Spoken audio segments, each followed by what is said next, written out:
Bueno, muy buen día para todos y para todas. Bienvenidos a este nuevo programa de Salud Unal Contigo que desde la Facultad de Medicina venimos desarrollando. Ya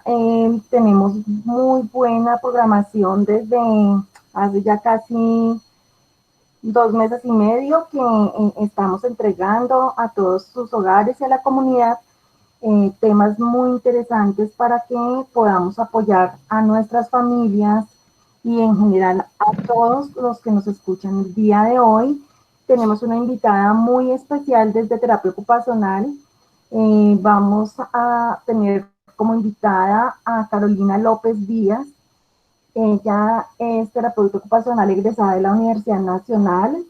es magistra en estructuras y procesos del aprendizaje, certificada en integración sensorial de la Universidad del Sur de California y además es fundadora del Club de Infancia. Bienvenida Carolina, nos va a acompañar el día de hoy con el tema de integración sensorial y regulación emocional, un tema que consideramos muy importante para nuestra comunidad, para nuestros niños y sobre todo orientación para padres, para maestros y para todos en general. Muchísimas gracias por aceptar esta invitación. Bienvenida al auditorio virtual es tuyo. Muy buenos días, muchas gracias, profesora Olga Beatriz. Para mí también es un gusto participar de este espacio en este momento como egresada y como siempre teniendo a la Universidad Nacional como referente para compartir con la comunidad, compartir con profesionales y para compartir pues con todas las personas que son potenciales usuarios de nuestros servicios de terapia ocupacional y además con toda la comunidad que está interesada en acercarse mucho más a estos temas de integración sensorial. Durante mi presentación voy a hacer una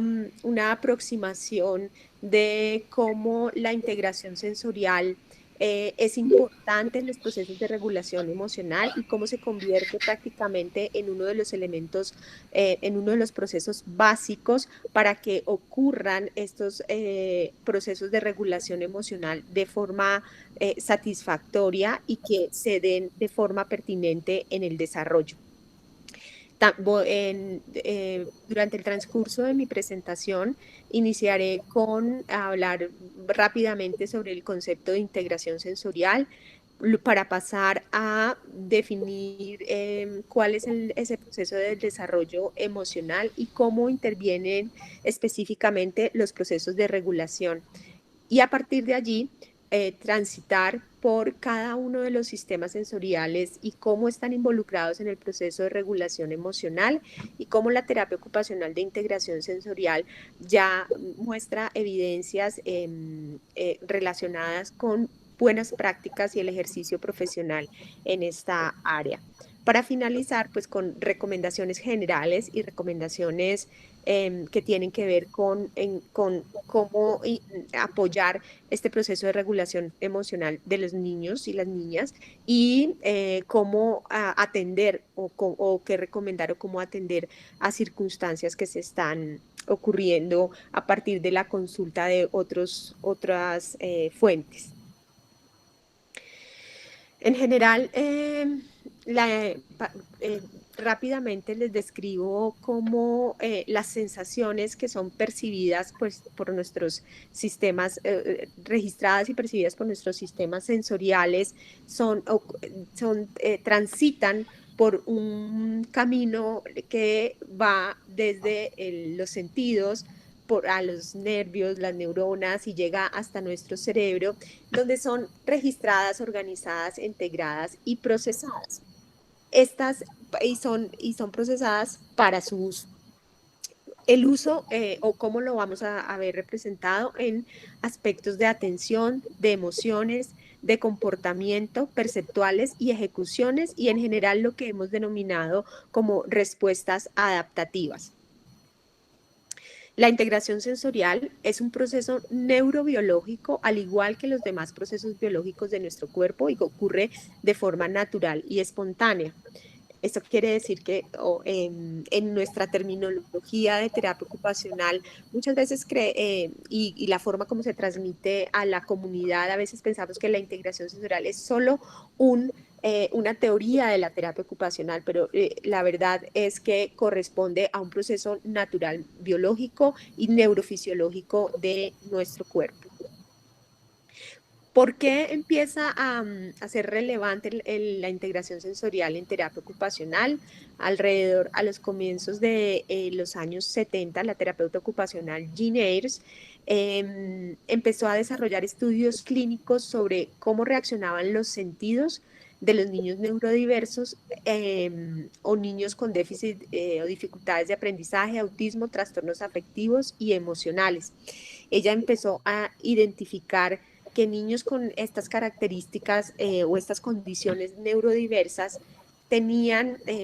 cierta forma y funcionamiento en la forma, en los aspectos como registraban, organizaban y se procesaba la información sensorial, y a partir de ello creó la teoría de la integración sensorial, que ahora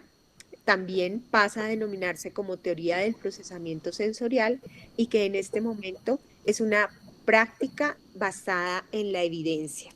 Y alrededor de eso, pues quiero como ir dando referencias relacionadas con la evidencia que hay ya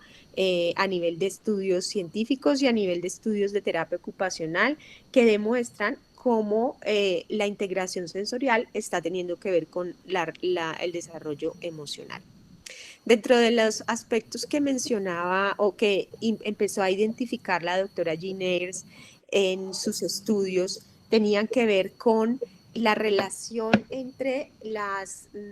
estas características de procesamiento sensorial de los niños con dificultades de aprendizaje y la forma como se manifestaban o cómo esto se involucraba con sus emociones y con aspectos relacionados con su desarrollo personal, como autoestima y seguridad. Sin, para esto quisiera como entrar entonces a hablar de cómo es que ocurre el desarrollo emocional, en principio, para poder luego asociarlo a los aspectos de regulación. El desarrollo emocional básico establecido por Greenspan empieza a ocurrir desde el momento del nacimiento. Entre los 0 y los 3 meses hay una clara fundamentación que entraremos a conversar respecto a los procesos de regulación biológica, cómo los niños y los recién nacidos aprenden o empiezan a reconocer desde los procesos de regulación física o regulación biológica entre los 0 y los 3 meses, ese estado de bienestar y cómo ese estado de bienestar puede verse alterado por situaciones del ambiente. Después de los 3 meses, entre los 2 y los 7 meses, ocurre el proceso de conexión emocional. Esta conexión emocional nos lleva a empezar a establecer cómo los niños a esta edad, una vez establecida esa base de la regulación biológica, empiezan a tener una mayor interacción desde el punto de vista de la conexión con el otro o con sus cuidadores, mamá, papá, y cómo esto empieza a fundamentarse a partir de los estudios cada vez más relacionados sobre las neuronas espejo. Entre los 3 y los 10 meses de edad empieza a aparecer la comunicación y el lenguaje en esa comunicación tan simple, donde los bebés en este momento reconocen de forma muy clara no solamente las palabras sencillas de sus cuidadores, sino la comunicación verbal. Y se da a partir desde estos meses ese reconocimiento de los gestos y de las caras a partir de las expresiones emocionales básicas del otro. Entre los 9 y los 18 meses nos permite observar cómo aparece una comunicación mucho más compleja, donde el niño puede hacer, usando estos referentes de comunicación no verbal, asociados a ciertas palabras o a ciertos elementos onomatopéyicos del lenguaje. Entre los 18 y los 30 meses aparecen ya, digamos, en el desarrollo cerebral la opción de reconocer las ideas simbólicas. Y esto genera que existe ya la posibilidad de interpretar o de asociar estos reconocimientos de gestuales y de palabras básicas o onomatopéyicas también con objetos y con elementos, para que esto dé paso entre los 30 y los 48 meses al pensamiento lógico, que puede permitirnos, a partir de los 4 años, por decirlo así, nos va a permitir que el niño ya pueda entender y comprender estos procesos cognitivos asociados a las emociones. Quiero detenerme especialmente en los aspectos en la base de la pirámide, que empieza a ocurrir entre los 0 y los 3 meses, y la conexión emocional, porque es allí donde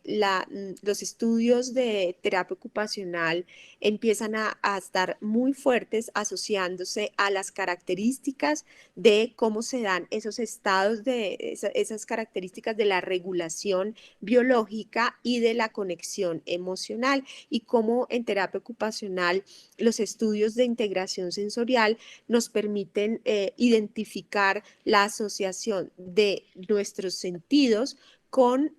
aspectos detonantes o que también son llamados como aspectos que pueden ser estresores en el proceso de esta regulación. Esta organización de la regulación emocional de Greenspan nos permite ver o entrar a identificar varios aspectos. Primero, que el desarrollo emocional se encuentra asociado a ese desarrollo de nuestro sistema nervioso central, y que las estructuras encargadas inicialmente de permitir ese desarrollo básico de la emoción corresponden a las estructuras en el cerebro que están asumiendo los procesos de supervivencia y adaptación al ambiente físico y al ambiente humano. Lo segundo que también nos permite identificar este proceso de desarrollo emocional es que las estructuras cerebrales encargadas del control del comportamiento y ya de la regulación emocional y como la atención maduran tardíamente, generalmente en la adolescencia y los inicios de la etapa adulta. Es por eso que durante la infancia los procesos están mucho más relacionados con las bases los elementos de regulación biológica y de regulación emocional, que atendiendo a las habilidades del autocontrol, más allá que a las habilidades de autocontrol y de autorreferenciamiento o de autoanálisis del comportamiento. También nos permite identificar que ante las fragilidades o inmadurez en la integración sensorial, los niños pueden presentar desregulación comportamental, emocional, atencional y fallas en la percepción y la ejecución motora. Em,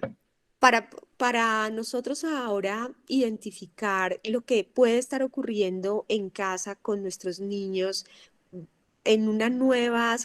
realidad, en unas nuevas condiciones de vida, pues ya hay estudios que empiezan a reportar cómo el estrés experimentado por los padres y los niños durante el confinamiento aumenta las probabilidades de desregulación emocional, como irritabilidad, ansiedad o estrés de los niños. A la vez hay estudios también que ya empiezan a mostrar cómo el estrés de los papás aumenta en las familias que tienen niños con necesidades sensoriales por su dificultad para regular esos estados básicos y su estado de alerta. Entonces, uno de los aspectos que hemos mencionado hasta aquí durante la presentación tiene que ver con que el proceso de regulación emocional se fundamenta, o el proceso de la adecuada regulación de las emociones se fundamenta en el proceso de regulación biológica. El proceso de regulación biológica es un conjunto de mecanismos en donde intervienen diversas estructuras de nuestro sistema nervioso central y que activan no solamente mecanismos de orden físico, sino hormonales y también de manifestaciones a nivel del proceso de asociación con las respuestas que hay a nivel de los músculos, las articulaciones y los órganos también de los sentidos. Nuestro sistema de regulación biológica se encarga en especial de activar las respuestas que son evolutivas e instintivas para nuestra adaptación y para nuestra supervivencia. Estas respuestas son la respuesta de huida o escapar, de defenderse o agredir y de congelarse o desconectarse. Esto visto en el comportamiento de los niños puede estar manifiesto en conductas como llorar, correr, morderse, pellizcar, arañar, patear o simplemente quedarse asustado, petrificado, congelado y evitar cualquier contacto como con las situaciones que están ocurriendo a su alrededor. Estas respuestas evolutivas e instintivas son generadas por unos mecanismos que ocurren en esa, digamos, en esa articulación entre nuestro sistema simpático y nuestro sistema parasimpático. Y sin entrar en muchos detalles sobre cómo ocurre la activación de nuestro sistema simpático y cómo entra a controlar ese proceso de las acciones del sistema simpático, nuestro sistema parasimpático, allí vamos a mencionar cómo en especial el sistema simpático es el encargado de generar estas respuestas de huir, escapar o congelarse o desconectarse. Este sistema simpático es lo que hemos encontrado en la literatura como es el encargado de activar nuestros estados de estrés. Hace que ocurran unas reacciones en cadena que van favoreciendo la aparición, obviamente, de hormonas que activan reacciones en nuestros sentidos y en nuestro cuerpo. Reacciones como el aumento del ritmo cardíaco, el aumento de la presión sanguínea para órganos como los músculos y el corazón, y la disminución digamos, de este proceso sanguíneo a nivel de los intestinos, la activación de la respiración o el aumento de necesidad de la respiración y también el aumento de nuestras glucosa o del azúcar en nuestra sangre. Para contrarrestar esta situación de estrés y que se convierta en un estrés adaptativo para la situación, nuestro sistema simpático lo que hace es parasimpático, perdón, lo que hace es inhibir esa reacción inicial del sistema simpático una vez logra adecuarse o adaptarse y entender la situación novedosa. El sistema parasimpático entonces actúa inhibiendo al simpático y haciendo que encontremos estados de calma y de relajación y obviamente favoreciendo la transmisión de hormonas y de neurotransmisores, valga la redundancia, como la dopamina y la serotonina. Entonces, esta relación entre interna, entre nuestros sistemas simpático y parasimpático, nos ayuda o ayuda desde el momento del nacimiento a que nosotros empecemos a reconocer desde nuestras sensaciones cómo es el estado de bienestar o un estado de calma o de tranquilidad o de equilibrio interno. También esa posibilidad de generar ese reconocimiento de estados internos de bienestar genera que también cuando hay eventos novedosos o que alteran esa sensación interna de bienestar, se crea ya la sensación de malestar y eso es lo que permite, o de estrés, y eso es lo que permite desde los primeros momentos del desarrollo poder manifestar o tener varias formas de manifestación de ese estrés. Este sistema de regulación también nos va a permitir la definición de estados o ciclos de sueño y de vigilia, tener también el reconocimiento de los momentos de saciedad y de hambre, de la temperatura corporal y detectar cambios en el ambiente. ¿Qué genera? Hablamos entonces cómo esta base de la regulación biológica nos da la posibilidad de reconocer la sensación interna de seguridad y también la posibilidad de establecer asociaciones con situaciones que pueden ser estresoras o que pueden ser novedosas y que alteran ese estado básico de regulación que reconocemos como calma o como tranquilidad y que después pasaremos a reconocer como desregulación o como estrés. Cuando el avance en los estudios de neurofisiología y cómo se da este proceso neurofisiológico del emocional y del estrés ha permitido que se desarrolle un modelo neurofisiológico de las emociones, lo que atiende a que nosotros estemos involucrados en este proceso como terapeutas ocupacionales en el reconocimiento de esos estados emocionales y en el reconocimiento también de las características conductuales de los niños asociadas o comportamentales que puedan estar asociadas a estos tres mecanismos biológicos que tenemos, como son la huida, la defensa o el desconectarse o congelarse, como las manifestaciones de situaciones que pueden ser desreguladoras desde el punto de vista sensorial o situaciones que son estresoras y que afectan el proceso de integración sensorial. Este modelo neurofisiológico de la emoción es el que nos ha permitido reconocer que las emociones antes o primero que todo son sensaciones. Ahí tengo un error en la presentación porque las emociones se definen primero como los estados internos o esas sensaciones internas que permiten diferenciar esas reacciones corporales que se asocian posteriormente a una emoción y posteriormente a un sentimiento. Bien, entonces hablemos ahora de la relación entre integración sensorial y proceso de regulación.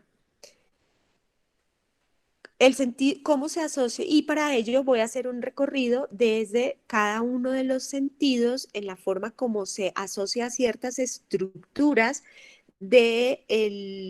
tanto del tallo cerebral y del sistema límbico encargados de hacer encargados de hacer estos procesos de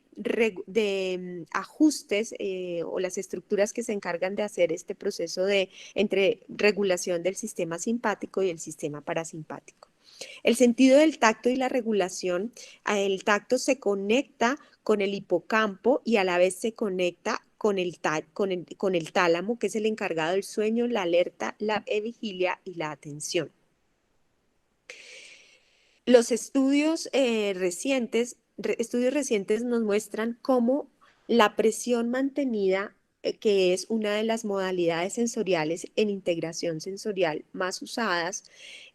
permite la integración a nivel del tallo cerebral para que genere reacciones químicas tendientes a la producción hormonal de serotonina y dopamina, generando una sensación interna de calma y de bienestar. Una de las principales modalidades sensoriales usadas en terapia ocupacional tiene que ver con este proceso de presión mantenida y cómo se ha descubierto que esta presión genera la posibilidad de disminuir estados de reacciones de huida o de defensa, especialmente conocidos como defensividad táctil. En terapia ocupacional hay estudios ya avanzados alrededor del efecto digamos, del efecto de esta técnica o de estas técnicas de presión mantenida y otras en la disminución o el aumento de la hormona del estrés. Es así como, como investigaciones como las de Kimball, Lynch y Kelly nos muestran nos muestran cómo después de la implementación del protocolo de Will Barger, que ahora hablaré de él, se disminuye digamos, el nivel de cortisol en la Tienes el prueba de micrófono nivel de activado. cortisol en saliva. ¿Qué es el protocolo de Will ¿Cómo se Barger? escribe? ¿Cómo se toma la foto?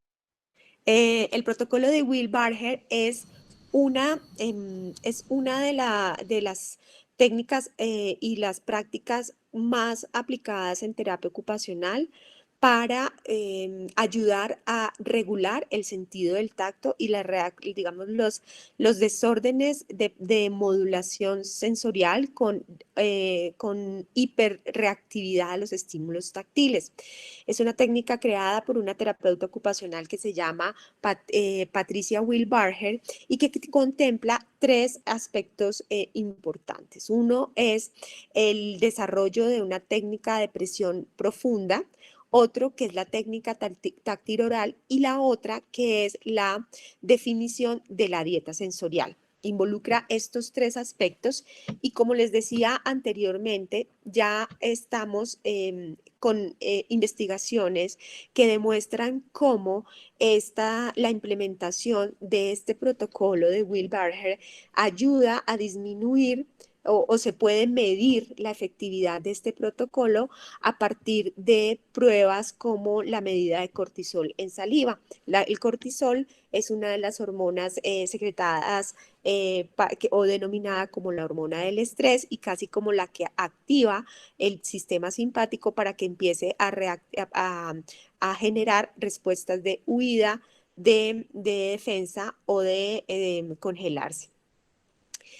Hasta aquí hay un aspecto importante ya de elementos que tienen que ver con la práctica basada en la evidencia de las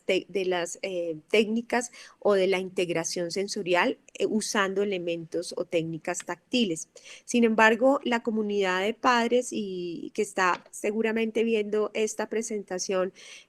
podrá preguntarse qué cosas pueden hacer o qué cosas, cómo se ve un niño que está reaccionando de forma negativa a las sensaciones que provienen, táctiles que provienen del ambiente. Los niños generalmente muestran unas reacciones de defensa o de rechazo o malestar a a sensaciones táctiles que pueden ser imperceptibles para los demás o que pueden ser agradables para los otros. Estas sensaciones que pueden ser percibidas de forma negativa por el niño son denominadas como reacciones o hiperreactividad táctil. O reacciones aumentadas. Y estas reacciones es lo que también se ha reportado como en la literatura como defensividad táctil. Hay molestia ante situaciones como los niños pueden manifestar molestias, irritabilidad o llanto ante actividades de la rutina diaria como vestirse, como las actividades básicas como bañarse, las actividades básicas como cepillarse los dientes o inclusive la actividad de alimentación, que sobre ella me referiré más adelante porque tiene elementos pues de todos los sistemas sensoriales. A veces lo que yo encuentro en la consulta generalmente para los padres es que batallan mucho con las rutinas cotidianas y cuando vamos a observar, pues encontramos a niños que generalmente tienen tienen esta hiperreactividad al tacto. Co- em, como el proceso, como la terapia ocupacional en integración sensorial es una práctica que se basa en la evidencia y es una práctica que retoma elementos importantes de evaluación, de análisis, de diagnóstico, de intervención y de seguimiento, pues no es tan valioso que en esta presentación yo dé recomendaciones generales para las familias, pero lo que sí podría recomendar es que,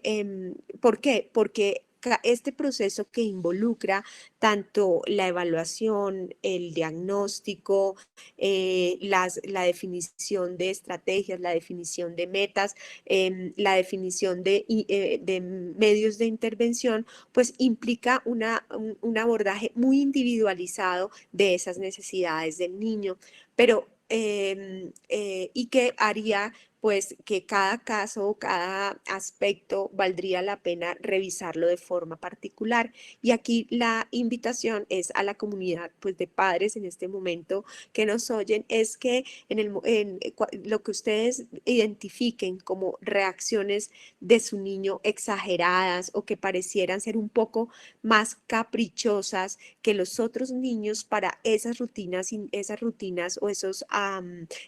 la participación de sus hijos en esas rutinas diarias y en esas actividades básicas cotidianas son muy complejas, que puedan consultar con un profesional de terapia ocupacional, quienes pueden direccionar de acuerdo a las características particulares de su niño, cómo apoyar en esa labor de ayudar o acompañarlos, asesorándolos para darles elementos particulares que les permitan una mejor transición por esas actividades básicas cotidianas. ¿Cómo se da la propiocepción o cómo participa la propiocepción y la regulación? Sentido propioceptivo se conecta también con el hipocampo y con el tálamo. Es el que permite en general el desarrollo o el reconocimiento en esos estados de sueño, de alerta y vigilia y también de atención, y nos permite desarrollar habilidades básicas para poder responder a esas características de forma evolutiva en esas respuestas que nos da el sistema simpático para escapar o para huir del peligro. En este momento, la evidencia nos muestra cómo en investigaciones, cómo los movimientos o el movimiento provoca cambios fisiológicos en los procesos de activación cerebral, y también cómo la actividad física y la actividad en especial propioceptiva se generan unos niveles de hormonas que ayudan a sinapsis que favorecen el aumento, digamos, de habilidades para que se dé un crecimiento de las defensas en nuestro sistema inmunitario, para que disminuya el estrés, para que disminuyan los estados de angustia y desánimo. Recientemente hay programas de terapia ocupacional basados en actividades propioceptivas que permiten disminuir el nivel de estrés en los niños y que pueden estar fundamentados en la continua relación que existe con el movimiento y la relación que existe también con el sistema vestibular. Durante este tiempo de COVID hemos visto cómo los niños pueden estar un poco más móviles, un poco más agitados requiriendo una mayor o teniendo una mayor necesidad de movimiento. Como lo mencionaba anteriormente, venimos programados biológicamente y preparados desde esta preparación biológica, preparados físicamente para poder responder a situaciones novedosas y situaciones amenazantes, huyendo o escapando. Nuestro sistema musculoesquelético ha hecho que tengamos la posibilidad de desarrollar patrones de marcha, carrera, salto, trepar y escalar. Y es así que durante situaciones novedosas o situaciones cambiantes como las que vivimos actualmente, cambios en rutinas y pues cambio en el estilo de vida por la llegada del COVID-19, pues ha generado que los niños requieran o tengan una mayor necesidad de movimiento. Al no estar tan maduras esas estructuras, recuerden, de regulación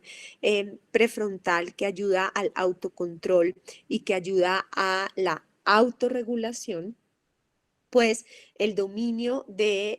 estas respuestas de regulación biológica son mayores porque pues responden básicamente a ese proceso evolutivo e instintivo de huir o de escapar ante una situación que puede ser amenazante. ¿Cómo se asocia el sentido vestibular a este sistema de regulación? El sistema vestibular también está conectado con el tálamo y esas sensaciones transmitidas por ese sentido vestibular generan o permiten el establecimiento de las rutinas de sueño, de alerta, vigilia y atención. También se conecta con el hipocampo o con la memoria y nos permite tener una mayor habilidad evolutiva para evitar el peligro y dirigirnos a la seguridad. Esto se llama el sentido de orientación. Básicamente es como la función de regulación biológica que está más relacionada con el sentido vestibular. Las investigaciones ya en neurociencias nos permiten establecer cómo ese sistema vestibular y cómo las conexiones del sistema vestibular están ampliamente afianzadas o están afianzadas con el sistema límbico, que es el encargado de la regulación de las emociones, básicamente de la regulación de las emociones y la conexión que tiene, como lo hablábamos ahora, con nuestro sistema nervioso autónomo. Estas redes o estas conexiones extensas y fuertes que tiene el sistema vestibular es lo que hace que nosotros podamos usar técnicas de sensaciones vestibulares con movimientos calmantes o con movimientos relajantes y cómo esto puede influir positivamente en el estado emocional de los niños. Últimas investigaciones o investigaciones relacionadas con la función funciones o elementos diagnósticos del sistema vestibular, como los reflejos vestibulares, como el reflejo vestibular ocular que se llama nistagmus, y la ausencia de respuestas autónomas, es decir, como la ausencia de mareos y náuseas, puede estar presente en los niños que tienen algunos desórdenes emocionales y comportamentales. Es decir, las investigaciones han mostrado cómo ciertos niños que tienen asociados estados de ansiedad, depresión o comportamientos o conductas de agresión al ser evaluados o a ser evaluados con las pruebas de función vestibular, muestran unas alteraciones en estas funciones, lo que nos da cuenta de cómo podemos ir asociando estas características de estimulación vestibular con esa reacción de los niños en situaciones emocionales. Y también nos han mostrado la estrecha relación, los estudios también nos demuestran estrecha relación que hay entre la hiperreactividad vestibular, es decir, los niños que reaccionan negativamente ante la sensación de movimiento con respuestas de ansiedad o dificultades de atención. Aquí podemos encontrar cómo los niños en términos de sensaciones vestibulares o los niños que muestran desórdenes de la modulación vestibular o lo que antes se llamaba como inseguridad vestibular, manifiestan o están asociados más a comportamientos de ansiedad y a comportamientos o generados como de inatención. La terapia ocupacional, las prácticas de terapia ocupacional que involucran estimulación sensorial, vestibular, propioceptiva y táctil, han sido ampliamente estudiadas y prácticamente como protocolizadas ya en unos elementos básicos por algunas instituciones o algunos centros que son líderes en la prestación de estos servicios de integración sensorial y no solo en la implementación de la teoría de la integración sensorial y cómo esta teoría o cómo esta integración sensorial interviene en los procesos de regulación. Les comparto en este momento dos de las que a mi juicio, a mi juicio son referentes para los terapeutas ocupacionales y también para las familias que estén interesadas en verificar o en identificar cómo poder apoyar a sus niños que van viendo que tienen algunos temas que pueden ser leídos como conductuales y comportamentales y que tienen o que son estos básicamente tienen unos fundamentos de desregulación sensorial. Entonces, ir allí para las familias y consultar sobre sus programas, sobre la forma como en terapia ocupacional se interviene y también la forma como se accede de manera particular a las necesidades de cada niño. Bueno, el sentido interoceptivo y la regulación, todavía mucho se ha debatido sobre si este es un sentido o si es una función, pero las últimas referencias teóricas que tenemos, en especial el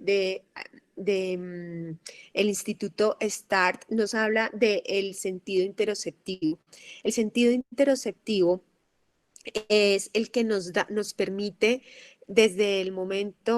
antes del nacimiento, pero al momento del nacimiento, reconocer los cambios y las sensaciones de dolor, temperatura, ritmo cardíaco, cambios en el ritmo cardíaco y cambios en nuestra respiración. Básicamente, esta función o este sentido interoceptivo es clave en esa relación de nuestro sistema simpático y parasimpático y es clave para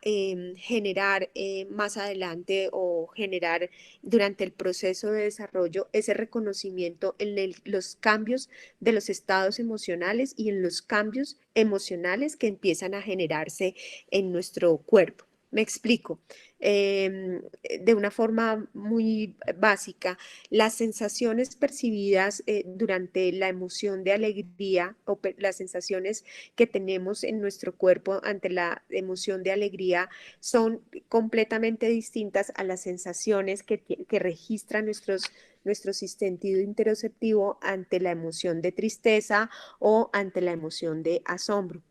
En las primeras de alegría se generan un aumento en la capacidad respiratoria, la sensación interna de nuestros órganos como el estómago y los intestinos, esa función es mucho más eficiente, mientras que en las emociones de tristeza y en las emociones de asombro o de estar asustado, pues el ritmo cardíaco, la respiración, las sensaciones estomacales varían y esas sensaciones son las que nos permiten a nosotros más adelante reconocerlas y establecerlas como en conjunto asociadas a una emoción y luego asociadas a un sentimiento.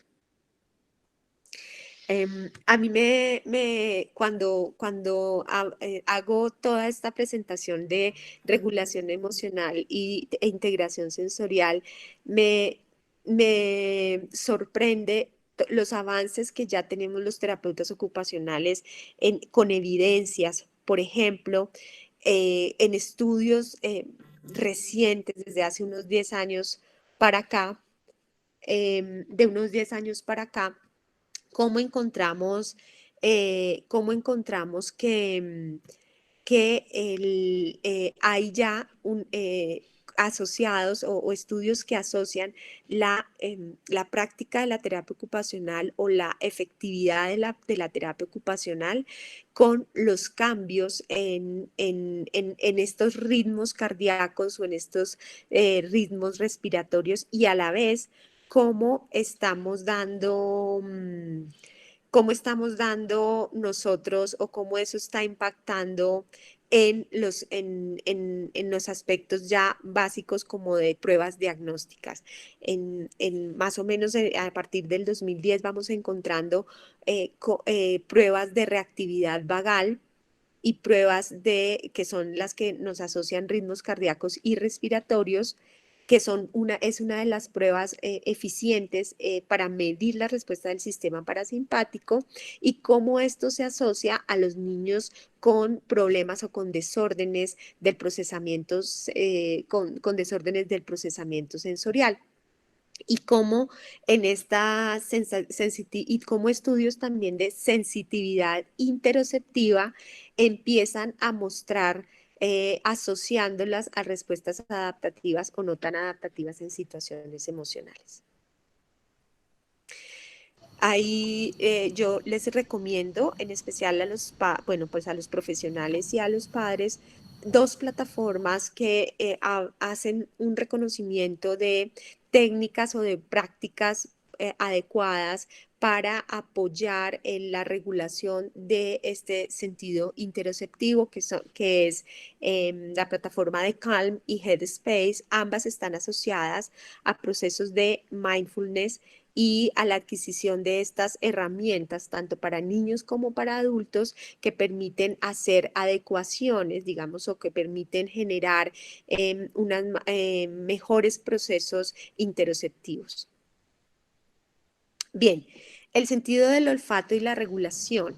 Este ha sido ampliamente estudiado. El sentido del olfato y tiene una conexión directa con la amígdala, que recordemos, al igual que el sentido del gusto, tienen una conexión directa con la amígdala y con el hipocampo, y esto hace que se genere digamos, un efecto muy contundente ante situaciones que pueden ser amenazantes o peligrosas. Uno de estos dos sentidos y su efecto en la regulación, porque pues de alguna forma los estudios nos están mostrando cómo se asocian mucho a los procesos de alimentación. Aquí recuerden, la alimentación es uno de los procesos que tiene que ver con muchos sentidos, y en especial el sentido del gusto y el olfato nos dan esa puerta de entrada para reconocer algo que es amenazante. En terapia ocupacional ya hay unos estudios avanzados en la progresión de sabores que generan estados de calma y estados de relajación, y también programas de intervención multifactoriales o multisensoriales que favorecen esos procesos, como son el programa que se ha denominado SOS, el enfoque de alimentación o Sequential Oral Sensory Approach to Feeding, o el método, el Motor Oral Respiration Eyes Program, que también se ha denominado como método MORE,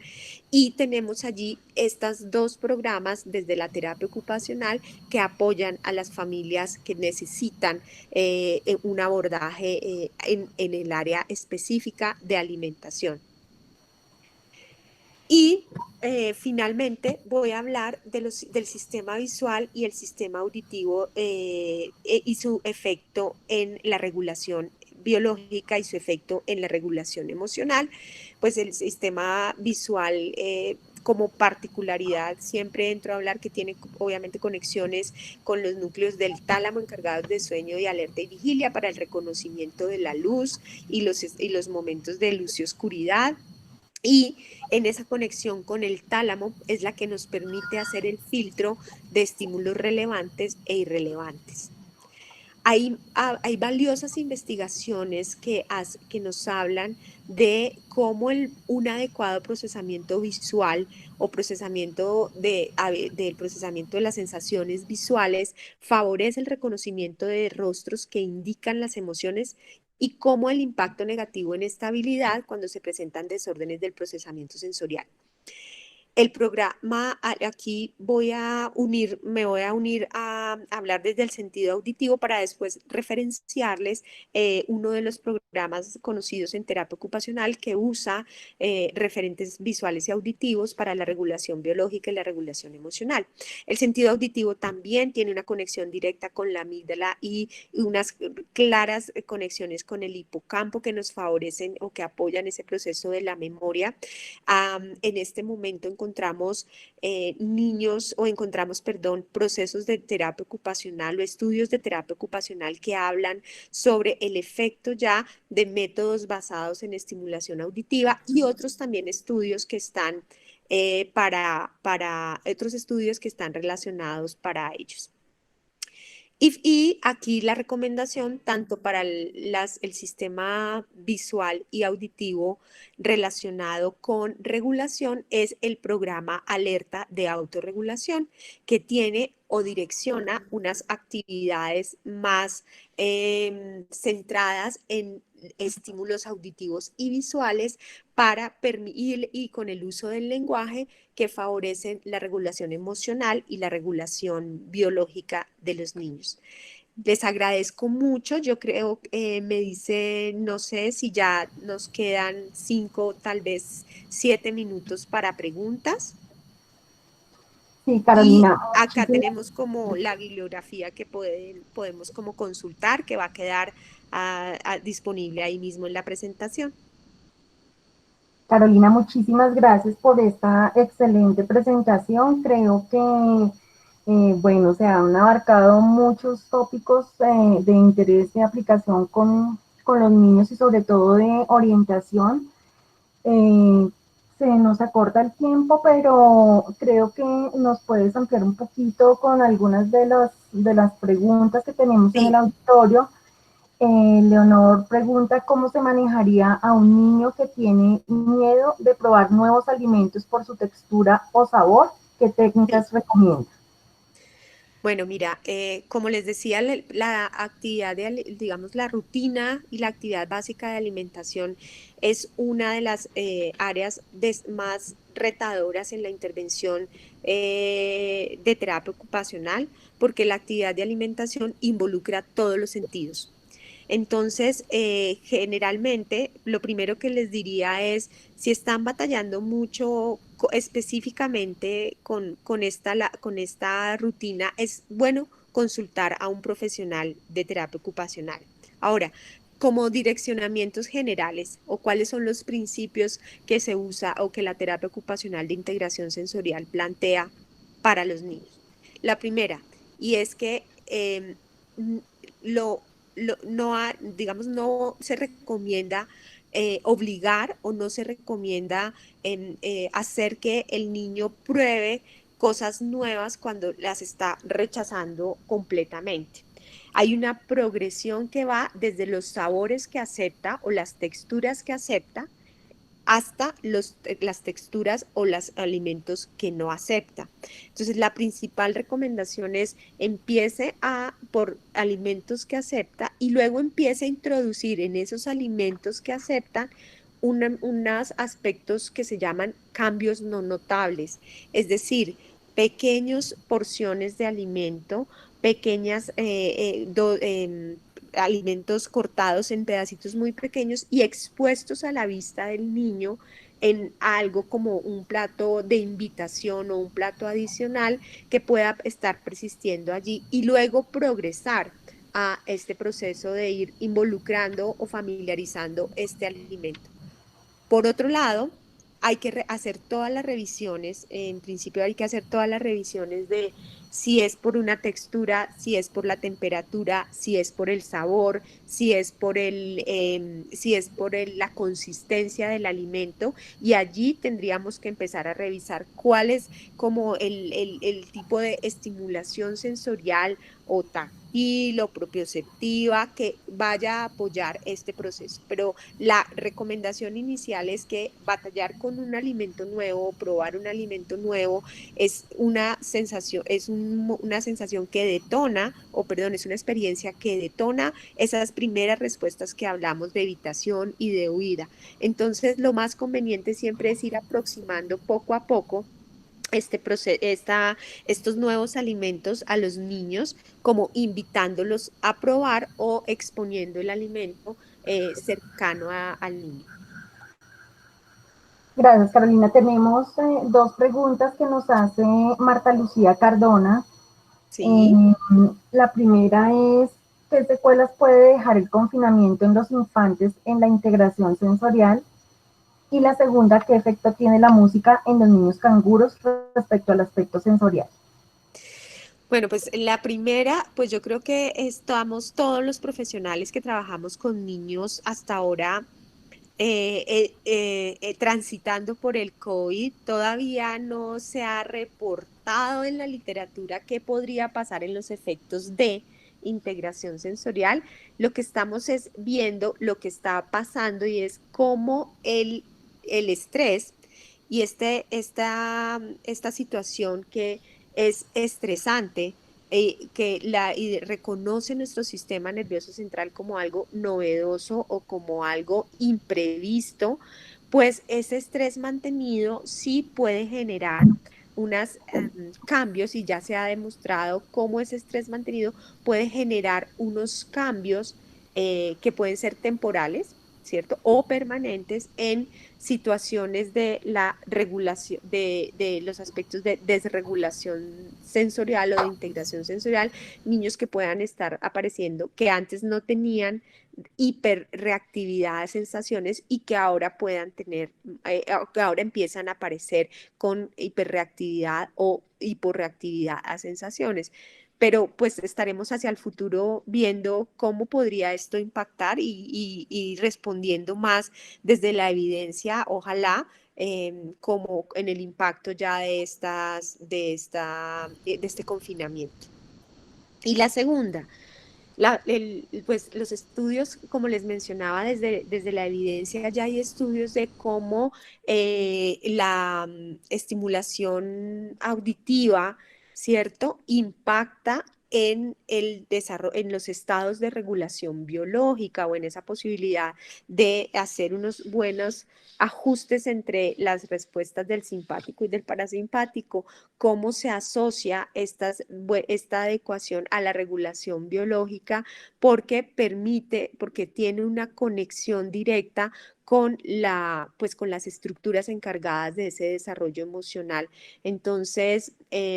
no podría decirte específicamente, este estudio está atendiendo a los niños canguro, pero sí, como lo mencionaba en la presentación, hay evidencias que ya nos dan cuenta del impacto de programas de escucha o de programas de música. Inclusive hay algunos desde la terapia ocupacional que involucran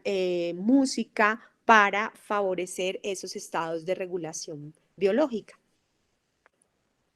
Gracias. Nos pregunta Liliana si en autismo siempre hay desintegración sensorial. Sí, los estudios han mostrado que el 90% de los niños autistas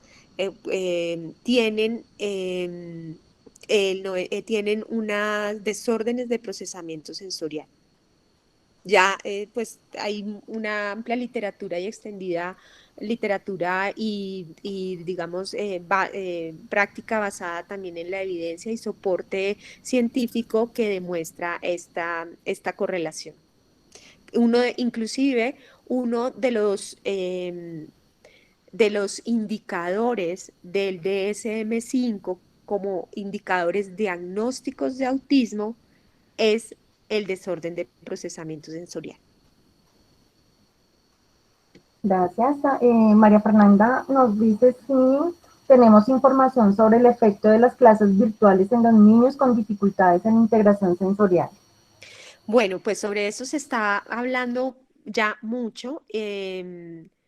Lo que estamos viendo es que la educación, ahí tendríamos que estar verificando sobre el efecto de los niños, en qué rango de edades los niños, ¿cierto? De qué edad los niños, porque hay diferentes posturas en términos de lo que significa la educación virtual para los niños. Sin embargo, todavía no tengo, digamos, soporte científico en este momento que muestre la correlación entre esas clases virtuales y la integración sensorial. Lo que sí estaríamos pensando en la comunidad de terapeutas ocupacionales integradores sensoriales es que niños con desórdenes de modulación sensorial o niños con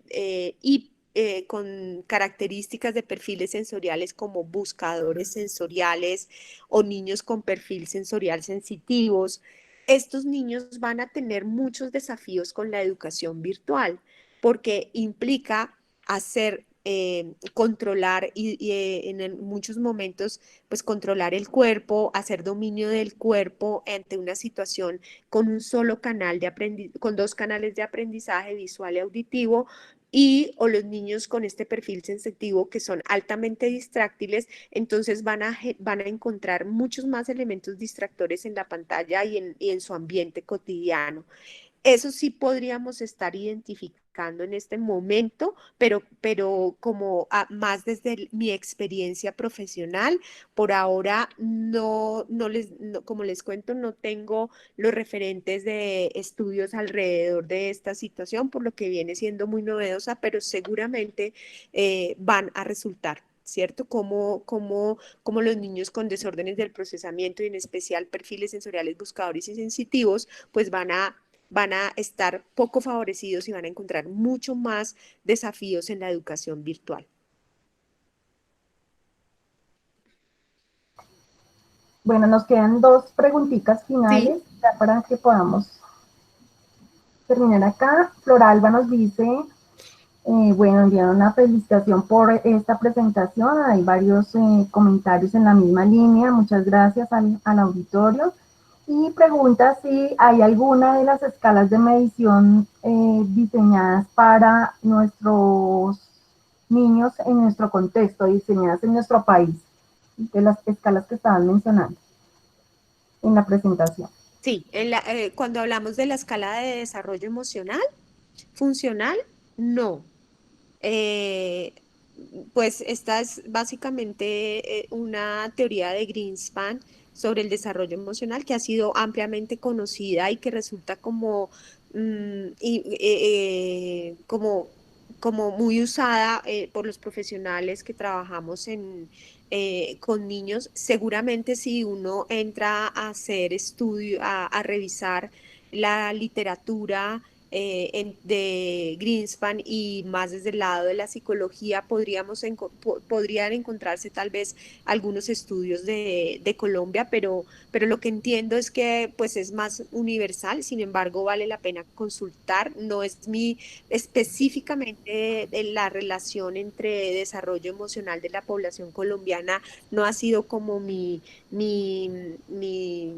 digamos, como mi área de trabajo, pero seguramente si uno pudiera, o mi línea de experticia, pero si uno seguramente quisiera como consultar, yo me dirigiría un poco más hacia digamos, la mirada desde las fuentes más de psicología a nivel Colombia. Perfecto. Finalizamos entonces con David, quien dice, sí, la natación en edades tempranas, porque es recomendable. Sí,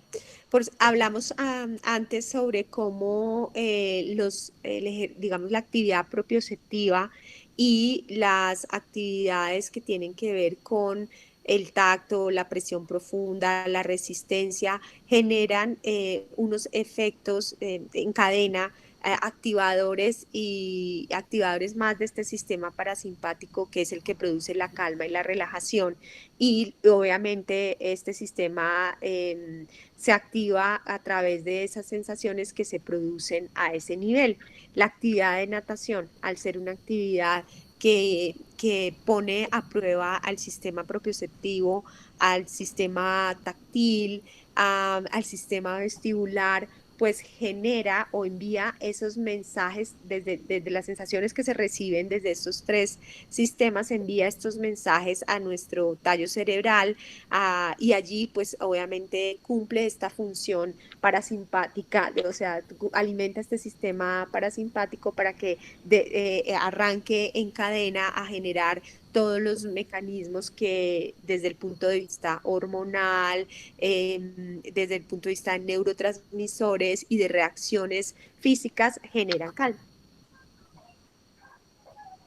Sí, muchísimas gracias. Definitivamente, bueno, muchísimos comentarios acá de la comunidad terapéutica y de muchas personas que adicionalmente, pues creo que trabajan en esta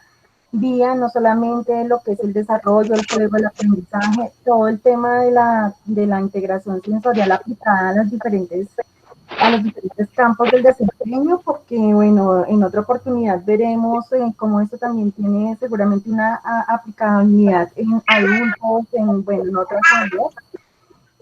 Fundamentalmente creo que nos has dado todos los tips para manejar acá en un sector muy específico. Claro que sí, tanto terapeutas ocupacionales como otros profesionales formados en integración sensorial, y otros que pues vienen aplicando unas técnicas que definitivamente se pueden acoger de allí para poder avanzar en estos procesos de orientación sobre todo, de Sí, evaluación e intervención, ¿no? muchas gracias a todos por sacar este tiempo en estos momentos de tanta, digamos, de caos para nosotros, de tanta exigencia. Muchas gracias por compartir conmigo este momento y pues encantada de poder participar siempre como egresada, como con la Universidad Nacional y compartiendo pues mi experiencia y también digamos, todo el desarrollo que ha tenido la profesión en integración sensorial y los elementos que ya nos respaldan a nosotros desde el mundo científico como una práctica basada en la evidencia. Claro que sí. Quiero hacerles una invitación al auditorio que todavía nos acompaña para que en 8 días, en esta misma hora, 8 de la mañana, Carolina nos va a acompañar nuevamente con otro tema que tiene que ver con la integración sensorial, función atencional en tiempos de virtualidad. Entonces, pues, invitarlos a que nuevamente nos acompañen, ya que, como podemos ver, pues nos queda haciendo falta tiempo para poder profundizar en temas. Por otra parte, decirles que el día de hoy continuamos con nuestra programación de Salud Mental Contigo. Tenemos conferencia a las 11 de la mañana y a las 5 de la tarde. Y la programación del fin de semana tenemos el sábado 11 de la mañana y 5 de la tarde. Cualquier duda, orientación o inquietud también pueden escribir al Laboratorio de la Ocupación Humana. La dirección electrónica está en el chat. Y bueno, pues quien quiera replicar esta conferencia, quien quiera compartirla también, recordar que estamos por el canal de YouTube y allí pueden encontrar esta y otras conferencias de su interés. Muchas gracias al auditorio y bueno, excelente día. Hasta luego. Muchas gracias. Muy buen día para todos. Les agradezco que vayan cerrando por favor sus micrófonos y vayan saliendo para terminar la grabación. Muchas gracias.